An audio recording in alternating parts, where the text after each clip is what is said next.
Yo, what a powerful message. Can we just appreciate powerful as always? Every year it's just topping up. Every year it's just topping up.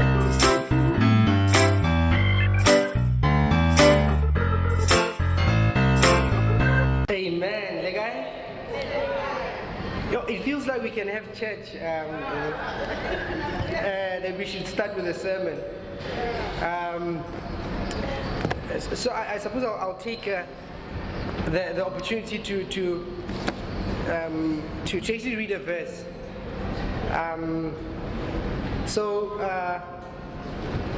In the book of Matthew, chapter 6, verse 22.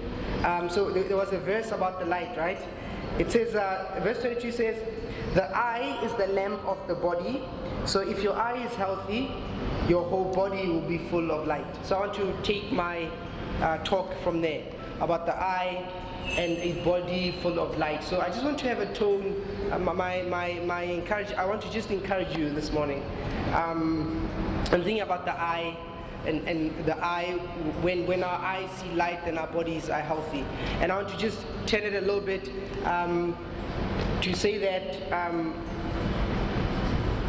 people who have a good perspective on life are healthier. They live better, they enjoy their lives better. The one thing that we can't escape in life is that life is full of suffering. People who believe in God are trying to answer that question. Why do we suffer? In fact, some people, once they've suffered, they'll say, how is it that, how can a good God exist if we are suffering? So suffering is a question that people have. People will come and see a psychologist and they wonder about suffering. So suffering is the thing that makes us think. Suffering is what you deal with on a daily basis. You're trying to help people suffer less. And it's something that is always, it's inescapable. Once we are living here, unless one day, once we are on the earth, we are dealing with suffering. So the first point I want to make is, suffering is something that we'll see, but the beautiful thing about nurses, about people who serve other people, is that they turn the suffering and they help people to become fortified people. So it's important to think about how we need to fortify ourselves, because we can't escape suffering. There's a disease where, I don't know if you know this disease, where people can't feel pain. Who knows what the name of the disease is? You can't feel pain. So I'll read it just, I should not mispronounce it. It's called congenital insensitivity to pain with andriosis. So there are people who can't, if they bump themselves, they'll bleed, but they can't tell. If they injure themselves or they burn, they can't tell that they're injured. And the risk with that is that if you cannot pick up pain, then you are going to be in danger. Because if you are bleeding and don't know that you are bleeding, you can bleed to death. So sometimes the pain that we are suffering, we think it's some sort of punishment, but sometimes pain is a message. It helps us become better. When we respond to pain, we get better. If you think about airplanes, I don't know who's flown before. Who's been on a plane before? All of us. We must organize a plane for some of us who haven't been. But if you go on a plane, the reason you are able to fly today is that some other people died before. Because one time when they were flying, planes couldn't tell when there's a mountain or an obstruction in front, so they would crash into the mountain. So because of that, they had to research, and they made planes that can tell when there's an object in front.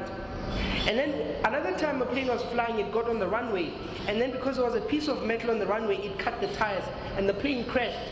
And then after that, they investigated. They said they need to change the tires so that the planes don't crash.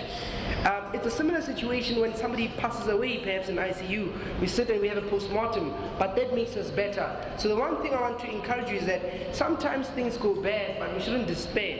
But remember that sometimes when something is not nice, when we are maybe in India, some of those things are just lessons for us to shift, to become better people. Does that make sense?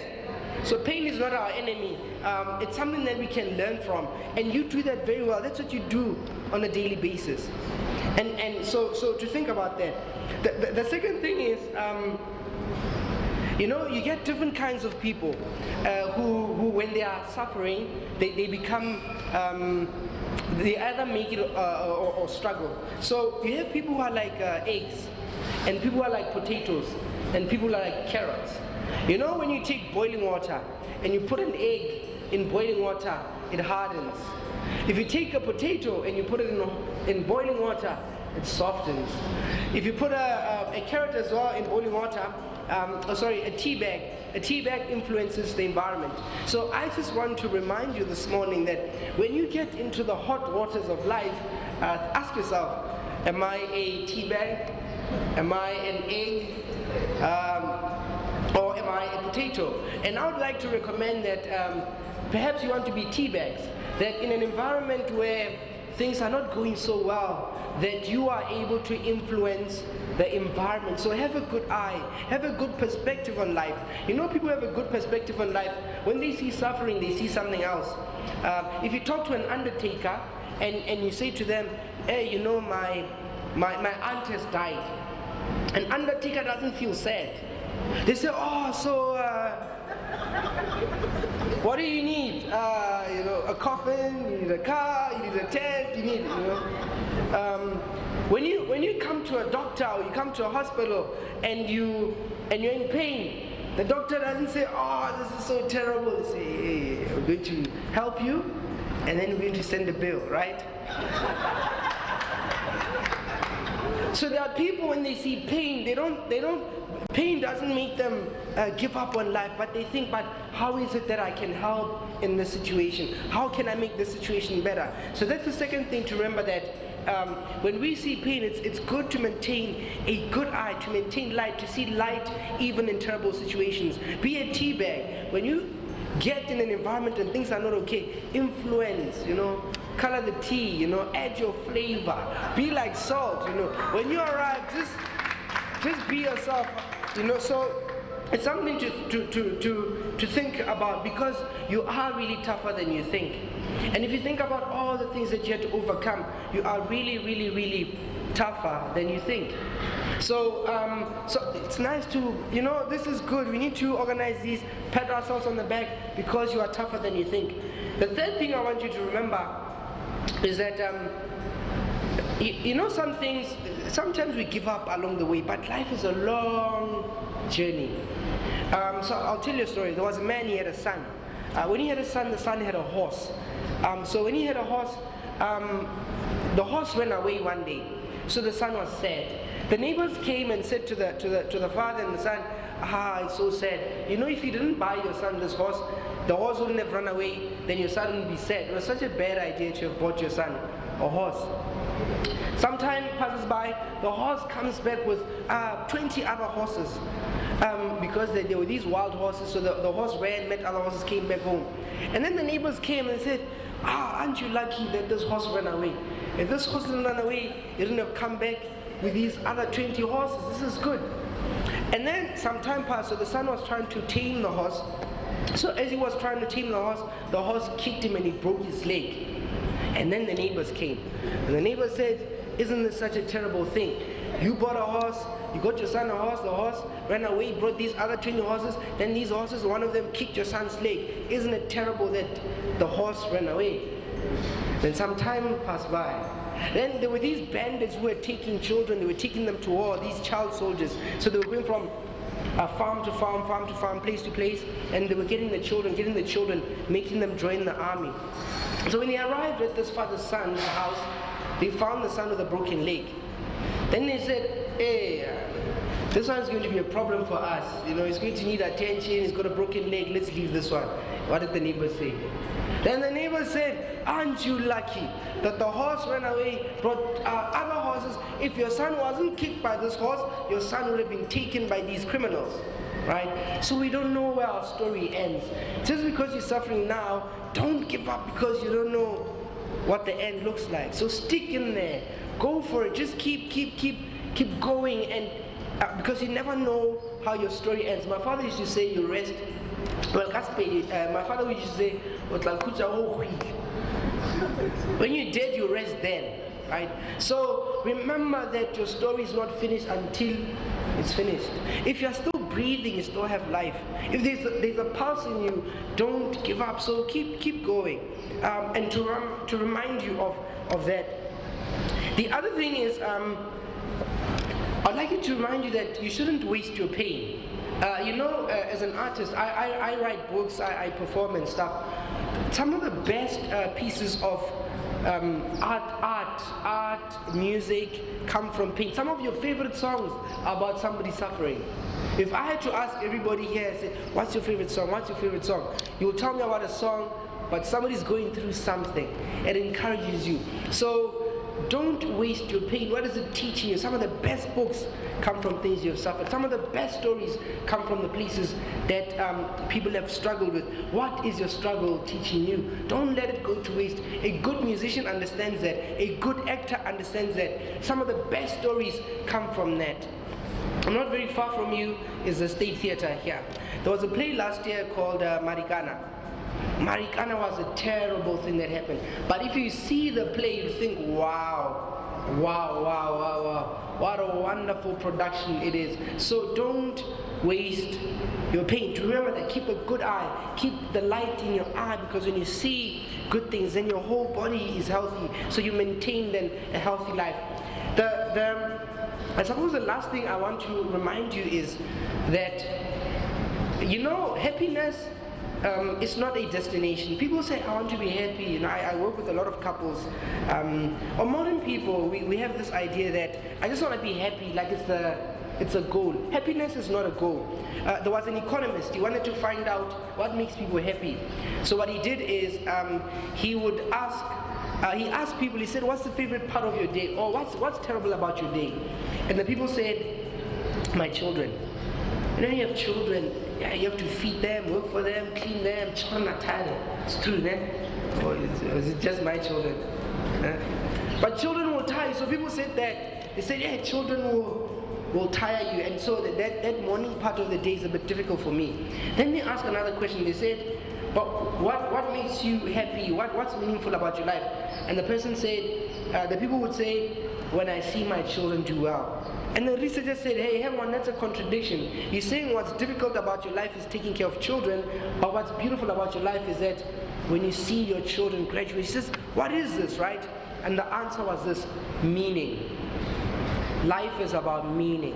Happiness is a byproduct when you have meaning. Have something to aim. Martin Luther aimed for. Martin Luther had a saying. He said, if you have nothing to die for, then you're not fit to live, right? But the point I'm trying to make is that it is very important to have something that you are living for.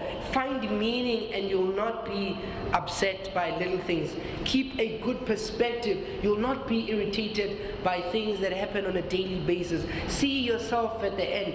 If you can imagine yourself one day, maybe when they're burying you, the things that people would say about you, if you can think about those things, that then you have a good perspective on life. Then little things, little fights, little arguments, gossip, jealousy, missing equipment, a fight last week, that becomes irrelevant. Because you know what you're doing, because there is meaning in your life. So remember that. Remember that pain is something that we can't escape, but it's something that we can use. And it's important to recognize it because it's telling us to do something different. Maintain a good eye. Maintain a good perspective on life. And the ideas I'm sharing actually come from the first chapter in my book, Focus and Flourish. So I'm just going to read a paragraph, then I'll leave you to have a beautiful day. Is that all right? It's just about the eye. To have a good eye. The chapter is titled A Good Eye. A good eye will help you focus on the right things and avoid distraction. A bad eye will drown you in negativity. A squint eye will keep you confused, while a blind eye will cause you to miss opportunities. An infected eye poisons the soul and mind of the observer. Decide to have a good eye. A good eye is a great perspective on life. Focus only on the possible and good. A wholesome, positive, and great perspective assists in achieving your goals.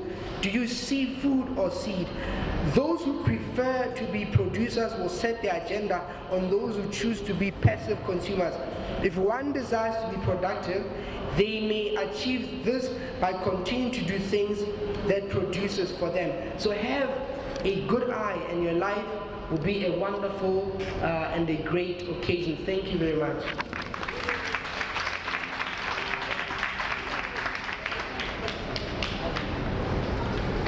Yo, what a powerful message.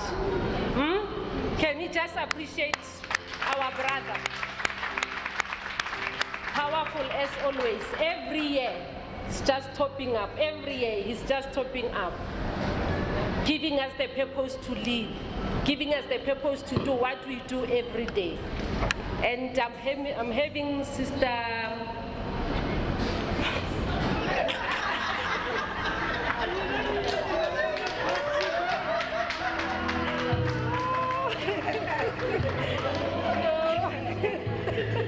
Thank you. She doesn't have a good eye.